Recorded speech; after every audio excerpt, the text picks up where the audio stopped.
बूंदे लेहर बोलों के मुख हमने सुनी कहानी थी, खूब लड़ी मर्दानी वो तो झांसी वाली राणी थी।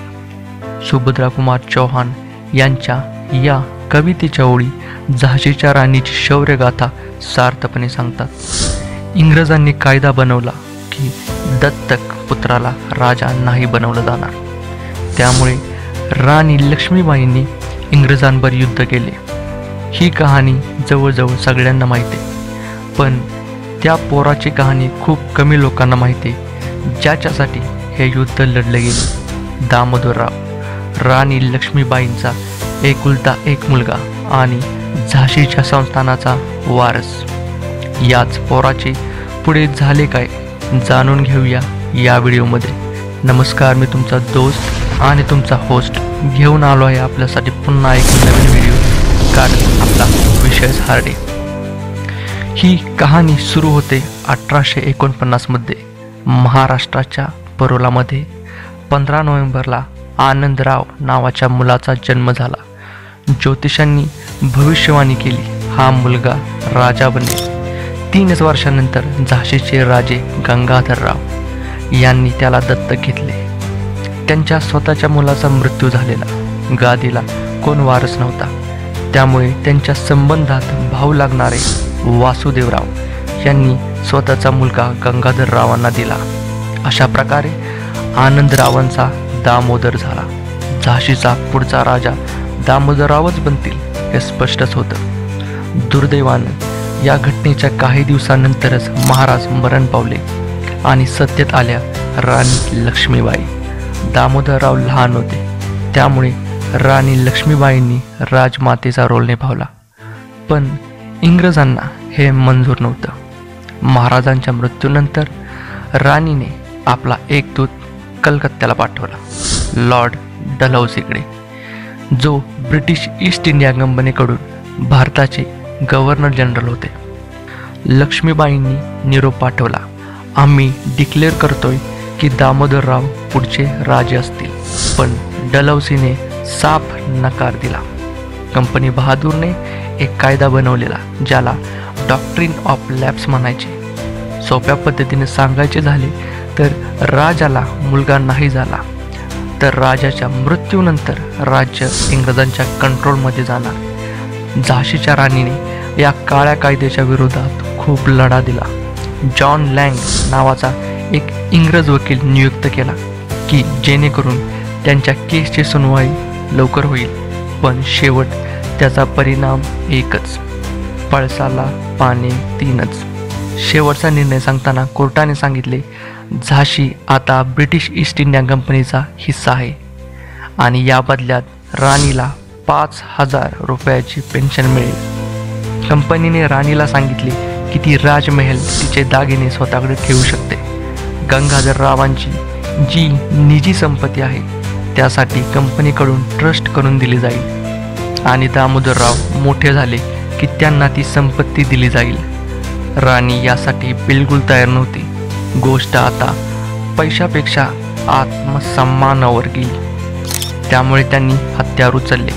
वर्ष 1857 झाशीच्या राणीने इंग्रजांविरुद्ध युद्ध पुकारलं आणि उतरल्या युद्धाच्या मैदानात। इंग्रजांविरुद्ध लढता लढता ग्वालियरमध्ये त्यांनी वीरगती पत्करली।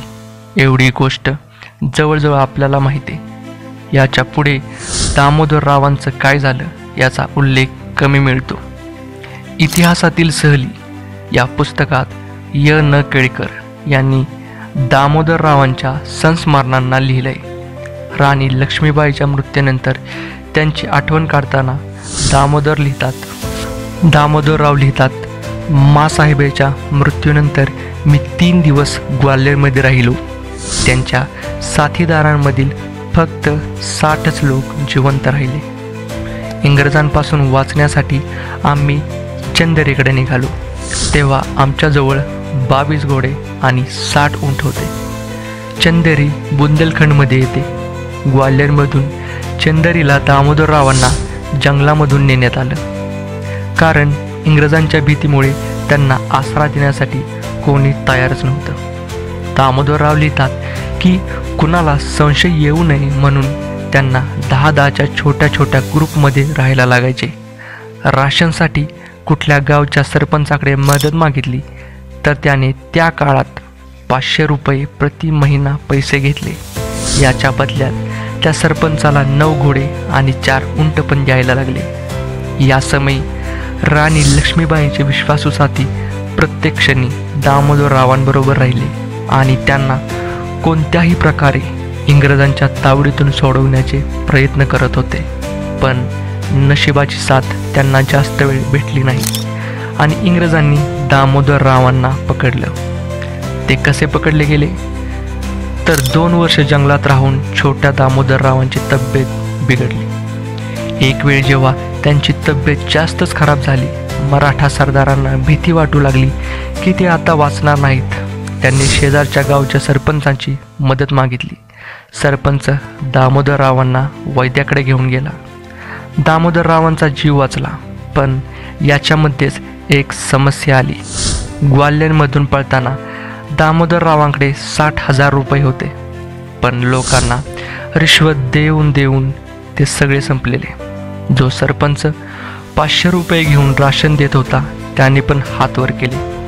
दामोदरराव लिहितात, आम्ही त्या सरपंचाला 200 रुपये देऊन आमचे घोडे माघारी देण्यास सांगितले, पण त्याने फक्त 3च घोडे दिले आणि बहाणा मारला की घोडे मेले. तेथून हा त्यांचा ग्रुप पळून जाऊन ग्वाल्हेरच्या जवळ एका गावापाशी पोहोचला.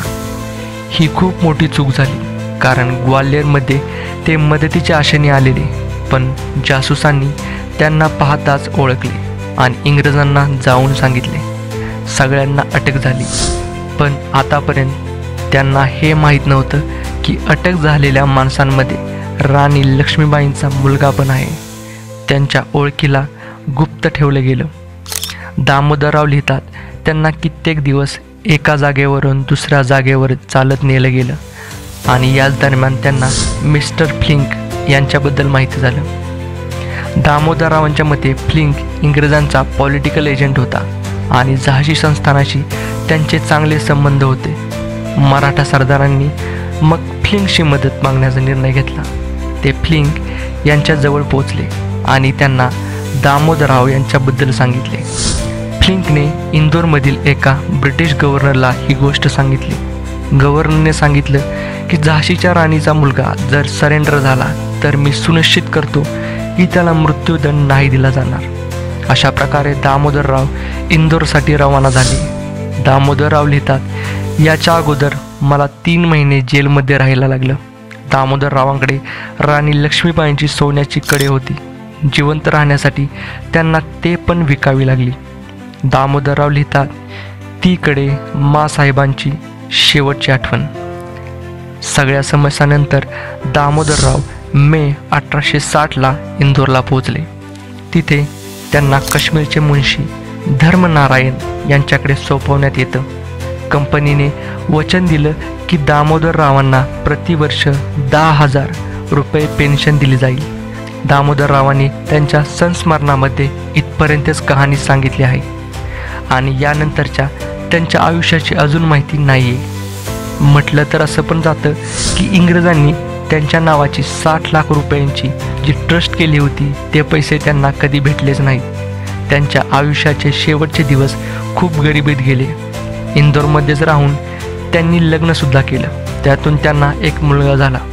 त्यांचे वंशज आज पण त्यांचे आडनाव झाशीवाले लावतात. झाशीच्या राणीची त्यांच्यासाठी शेवटची आठवण. राहिला प्रश्न दामोदररावांचा, तर 1906मध्ये स्वतःच्या हक्कासाठीची केस लढता लढता त्यांचा मृत्यू झाला. पण सामान्य लोकांमध्ये त्यांची अजून अशीच प्रतिमा आहे की झाशीची राणी युद्धात लढत आहे आणि छोटे दामोदरराव त्यांच्या पाठीमागे बांधले गेले आहेत. तर कसा वाटला आजचा एपिसोड? व्हिडिओ आवडला तर लाईक, शेअर आणि चॅनलला सबस्क्राईब करा. भेटूया पुन्हा विषय हार्टच्या पुढच्या एपिसोडमध्ये. धन्यवाद.